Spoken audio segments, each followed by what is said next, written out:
ISIS ಉಗ್ರ ಸಂಘಟನೆಗೆ fund ಮಾಡ್ತಾ ಇದ್ದಂತ ಆರೋಪದ ಅಡಿಯಲ್ಲಿ ಇಡಿ ಇವತ್ತು ಬೆಂಗಳೂರಲ್ಲಿ ಕಾರ್ಯಾಚರಣೆಯನ್ನ ಮಾಡಿದೆ. ಒಂದಿಷ್ಟು ಸಂಸ್ಥೆಗಳ ಮೇಲೆ ದಾಳಿಯಾಗಿದೆ. ಉಗ್ರರ ಹಣಕಾಸು ಮೂಲವನ್ನ ಬೆನ್ನತ್ತಿದೆ ಇಡಿ. ಬೆಂಗಳೂರಿನ 8 ಕಡೆ ದಾಳಿಯಾಗಿದೆ.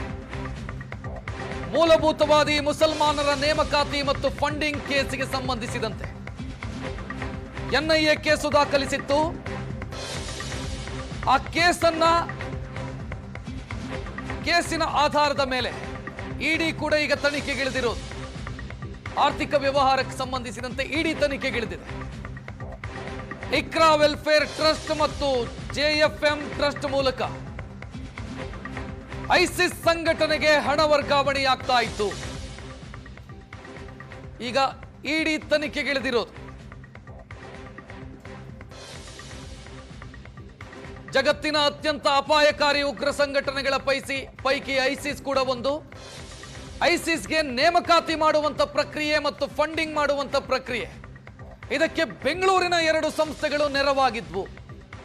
ಬೆಂಗಳೂರಿನ 2 ಸಂಸ್ಥೆಗಳ ಮುಖಾಂತರ ದುಡ್ಡು ಟ್ರಾನ್ಸ್ಫರ್ ಆಗಿತ್ತು ಅನ್ನುವಂತ ಆರೋಪ ಎನ್ಐಎ ತನಿಖೆ ಮಾಡಿತ್ತು. ಎನ್ಐಎ ತನಿಖೆ ವೇಳೆ ಆರ್ಥಿಕ ವ್ಯವಹಾರದ ಮಾಹಿತಿ ಲಭ್ಯ ಆಗಿತ್ತು.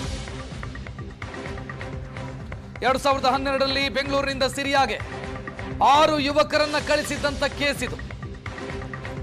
ಐಸಿಸ್ ಸೇರೋ ಯುವಕರಿಗೆ ಫಂಡಿಂಗ್ ಮಾಡಿತ್ತು ಈ 2 ಸಂಸ್ಥೆಗಳು, ಇಕ್ರಾ ವೆಲ್ಫೇರ್ ಮತ್ತು ಜೆಎಂಎಫ್ ಟ್ರಸ್ಟ್. ವಿದೇಶಗಳಿಂದ ಹಣ ಸಂಗ್ರಹಿಸಿ ಈ 6 ಮಂದಿ ಮುಸ್ಲಿಂ ಯುವಕರಿಗೆ ಫಂಡಿಂಗ್ ಮಾಡಿ ಸಿರಿಯಾ ಕಳಿಸಲಾಗಿತ್ತು. ಸಿರಿಯಾದಲ್ಲಿ 6 ಉಗ್ರರ ಪೈಕಿ 2 ಸತ್ತು ಹೋದ್ರು, 4 ಮಂದಿ ವಾಪಸ್ ಬಂದ್ರು. 2013ರಲ್ಲಿ ಕೇಸು ದಾಖಲಿಸಿಕೊಂಡು ಎನ್ಐಎ ತನಿಖೆ ಶುರು ಮಾಡಿತು. ಇರ್ಫಾನ್, ನಾಸೀರ್, ತಾಕೀರ್, ಜುಹೇಬ್ ಮತ್ತು ಅಬ್ದುಲ್ ಕಾದಿರ್, ಈ 4 ಜನ ವಾಪಸ್ ಬಂದವರು. ಆರೋಪಿಗಳಿಗೆ ಯುಎಇ, ಇಂಗ್ಲೆಂಡ್ನಲ್ಲಿ ಆಸ್ತಿ ಹೊಂದಿರೋದು ಕೂಡ ಪತ್ತೆಯಾಗಿತ್ತು. ಸದ್ಯ ಈಗ ಇಡಿ ಎಂಟ್ರಿ ಆಗಿದೆ ಈ ಕೇಸಲ್ಲಿ. ಹೆಚ್ಚಿನ ಡೀಟೇಲ್ ನೀಡೋದಕ್ಕೆ ನಮ್ಮ ಪ್ರತಿನಿಧಿ ರಮೇಶ್ ಫೋನ್ ಸಂಪರ್ಕದಲ್ಲಿ. ರಮೇಶ್, ಈಗ ಆರ್ಥಿಕ ವ್ಯವಹಾರ ಈ 2 ಟ್ರಸ್ಟ್ಗಳ ಮುಖಾಂತರ ಆಗಿದೆ ಅಂತಂದ್ರೆ ಈ ಟ್ರಸ್ಟ್ಗೆ ಸಂಬಂಧಪಟ್ಟವ್ರು ಯಾರು ಬೆಂಗಳೂರಲ್ಲಿ?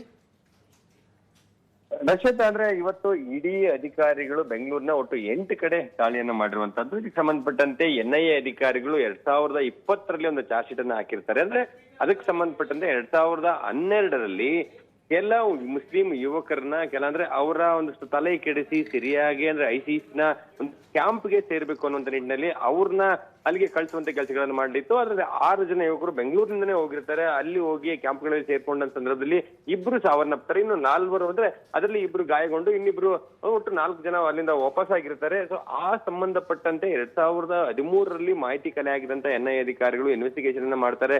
ಇನ್ವೆಸ್ಟಿಗೇಷನ್ ಮಾಡಿ ಅದರಲ್ಲಿ 4 ಅರೆಸ್ಟ್ ಮಾಡಿರುವಂತದ್ದು. ಸೊ ಇದಕ್ಕೆ ಸಂಬಂಧಪಟ್ಟಂತೆ ಅವರಿಗೆ ಹಣಕಾಸಿನ ಸಹಾಯ ಮಾಡಿದವರು ಯಾರು, ಎಲ್ಲಿಂದ ಬಂತು ಅನ್ನುವಂತ ಸಂಬಂಧಪಟ್ಟಂತೆ ಎನ್ಐಎ ಒಂದು ಏನು ತನಿಖೆಯನ್ನು ಮಾಡಿತ್ತು, ಅದರಲ್ಲಿ ಕೂಡ ಒಂದಷ್ಟು ಮಾಹಿತಿಗಳನ್ನ ಉಲ್ಲೇಖವನ್ನು ಮಾಡಿತ್ತು. ಆ ಒಂದು ಮಾಹಿತಿಯನ್ನ ಆಧರಿಸಿ ಇಡಿ ಅಧಿಕಾರಿಗಳು ಈಗ ಒಂದಷ್ಟು ತನಿಖೆಯನ್ನ ಮಾಡ್ಲಿಕ್ಕೆ ರೇಡ್ ಗಳನ್ನ ಮಾಡಿರುವಂತದ್ದು. ಅದರಲ್ಲಿ ಪ್ರಮುಖವಾಗಿ ಕೆಲವರು ಈ ಒಂದು ಶಬೀರ್ ಖಾನ್ ಅನ್ನುವಂತ ಆಡಿಟರ್ ಏನಿದ್ದಾರೆ ಜಿಎಂಎಫ್ ನ, ಅವರ ಆ ಒಂದು ಟ್ರಸ್ಟ್ ನ ಒಂದು ಆಡಿಟರ್ ಮನೆ ಮೇಲೆ ದಾಳಿಯನ್ನ ಮಾಡಿರುವಂತದ್ದು. ಜೊತೆಗೆ ಇಕ್ರಾ ವೆಲ್ಫೇರ್ ನ ಟ್ರಸ್ಟಿ ಆಗಿರುವಂತ ಸೈಯದ್ ಬಿಲಾಲ್ ಜಾಹಿರ್ ಅನ್ನುವಂತ ಮನೆಯೂ ಸೇರಿದಂತೆ ಈಗೇನು ಈ ಕೇಸಲ್ಲಿ ಅರೆಸ್ಟ್ ಆಗಿರುವಂತ 4 ಇದ್ದಾರೆ. ಅದರಲ್ಲಿ ಮೊಹಮ್ಮದ್ ತಾಕೀರ್ ಮನ್ನಾ ಇದ್ದಾನೆ. ಸೊ ಜೊತೆಗೆ ಮತ್ತೆ ನಾಜೀರ್ ಇದ್ದಾನೆ. ಅವರು ಕೆಲವು ಜೈಲಿನಲ್ಲಿ ಇರ್ಬೋದು, ಆದ್ರೆ ಅವರ ಮನೆಗಳಲ್ಲಿ ಮತ್ತೆ ಅವ್ರಿಗೆ ಸಂಬಂಧಪಟ್ಟಂತ ಕೆಲವು ಕಡೆ ದಾಳಿಯನ್ನ ಮಾಡಿ ಇದಕ್ಕೆ ಸಂಬಂಧಪಟ್ಟಂತೆ ಮಾಹಿತಿಗಳನ್ನ ಕಲೆ ಹಾಕುವಂತದ್ದು ಪ್ರಮುಖವಾಗಿರುವಂತದ್ದು. ಇಲ್ಲಿರುವಂತದ್ದು ಏನಂದ್ರೆ ಈ ರೀತಿ ಯುವಕರನ್ನ ತಲೆ ಕೆಡಿಸಿ ಸರಿಯಾಗಿ ಐಸಿಸ್ ಸೇರ್ಲಿಕ್ಕೆ ಕಳಿಸುವಂತ ನಿಟ್ಟಿನಲ್ಲಿ ಒಂದು ಫಂಡಿಂಗ್ ಆಗಿದೆ, ಅದರಲ್ಲಿ ಇಂಟರ್ನ್ಯಾಷನಲ್ ಫಂಡಿಂಗ್ ಆಗಿದೆ ಅನ್ನುವಂಥದ್ದು ಕೂಡ ಇಲ್ಲಿರುವಂತಹ ಮಾಹಿತಿಗಳು. ಜೊತೆಗೆ ಅದರಲ್ಲಿ ಯುಎಇ, ಲಂಡನ್, ದುಬೈ ಸೇರಿದಂತೆ ಹಲವು ಕಡೆ ಬಂಧಿತರು ಆಸ್ತಿಗಳನ್ನ ಹೊಂದಿದ್ದಾರೆ ಅನ್ನುವಂಥದ್ದು. ಇವರ ಅಂದ್ರೆ ಮನಿ ಟ್ರೀಯನ್ನ, ಮನಿ ಎಲ್ಲಿಂದ ಬಂತು, ಯಾರಿಂದ ಬಂತು, ಯಾವ ಉದ್ದೇಶಕ್ಕೆ ಬಂತು ಅನ್ನೋದಾದ್ರೆ ಈ ಒಂದು ಉಗ್ರ ಸಂಘಟನೆಗಳ ಹಿಂದೆ ಯಾರಿದ್ದಾರೆ, ಅವರು ಎಕ್ಸಾಕ್ಟ್ಲಿ ರಮೇಶ್, ಈಗ ತಲೆ ಕೆಟ್ಟವರು ಆ ಸಂಘಟನೆಗೆ ಸೇರಿದ್ರು, ಇಲ್ಲಿಂದ ಹೊರಟರು, ಅವರಿಗೆ ದುಡ್ಡು ಕೊಟ್ಟು ಕಳಿಸಿದವರು ಬಹಳ ಅಪಾಯಕಾರಿ, ಅವರಿಗಿಂತ ಇವರು ಅಪಾಯಕಾರಿ. ಖಂಡಿತ ರಕ್ಷಿತ್, ಆ ಒಂದು ಮೂಲವನ್ನ ಹುಡುಕುವಂತ ಕೆಲಸವನ್ನ ಈಗ ಇಡಿ ಅಧಿಕಾರಿಗಳು ಮಾಡ್ತಾ ಇರುವಂತದ್ದು. ಇಲ್ಲಿ ಎರಡು ಇಕ್ರಾ ವೆಲ್ಫೇರ್ ಆಗಲಿ JMF ನ ಟ್ರಸ್ಟ್, ಒಟ್ಟು 2 ಟ್ರಸ್ಟ್ ಗಳಿದೆ. ಆ ಟ್ರಸ್ಟ್ ಗಳ ಹಣಕಾಸಿನ ವ್ಯವಹಾರಗಳನ್ನ 2012ರಲ್ಲಿ ಕಳಿಸಲಾಗಿದೆ ಅನ್ನುವಂಥದ್ದಾದ್ರೂ ಆ ಸಂದರ್ಭದಿಂದ ಇಲ್ಲಿಯವರೆಗೆ ಅವರ ವ್ಯವಹಾರಗಳೇನು, ಯಾರು ಕಳಿಸಿದ್ರು, ಎಷ್ಟು ಕಳಿಸಿದ್ರು, ಸೊ ಅವರ ಉದ್ದೇಶಗಳೇನು, ಅದರ ಬಗ್ಗೆ ಒಂದಷ್ಟು ಆಳಕ್ಕೆ ತನಿಖೆ ಮಾಡುವಂತ ನಿಟ್ಟಿನಲ್ಲಿ ಇಡಿ ಅಧಿಕಾರಿಗಳು ಈಗ ಮುಂದಾಗಿರುವಂತದ್ದು. ಬೆಳಗಿನಿಂದ ಒಟ್ಟು 8 ಕಡೆ ದಾಳಿಯನ್ನ ಮಾಡಿದ್ದಾರೆ. ದಾಳಿ ಒಂದೇ ಕನ್ಕ್ಲೂಡ್ ಆದ ನಂತರ ಎಷ್ಟು ಹಣ ಬಂತು, ಯಾರು ಬಂತು ಅಂದ್ರೆ ಈಗ NIA ಅಧಿಕಾರಿಗಳು ಕೇವಲ 4 ಜನರನ್ನ ಅರೆಸ್ಟ್ ಮಾಡಿದ್ದಾರೆ ಈ ಕೇಸಲ್ಲಿ, ಮತ್ತು ಒಬ್ಬ ತಲೆ ಮರೆಸ್ಕೊಂಡಿದ್ದಾನೆ ಅನ್ನುವಂತ ಮಾಹಿತಿಗಳಿರುವಂತದ್ದು.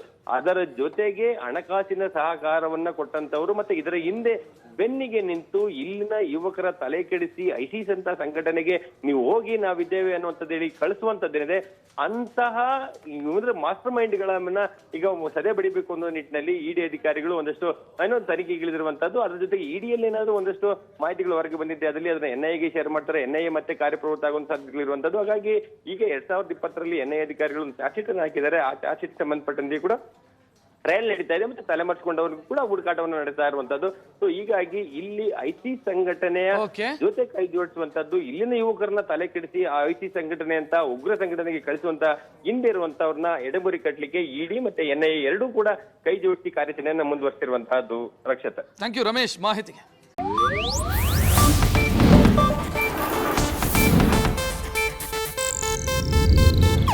ಇದು ಏಷ್ಯಾನೆಟ್ ನ್ಯೂಸ್ ನೆಟ್ವರ್ಕ್ ಪ್ರಸ್ತುತಿ.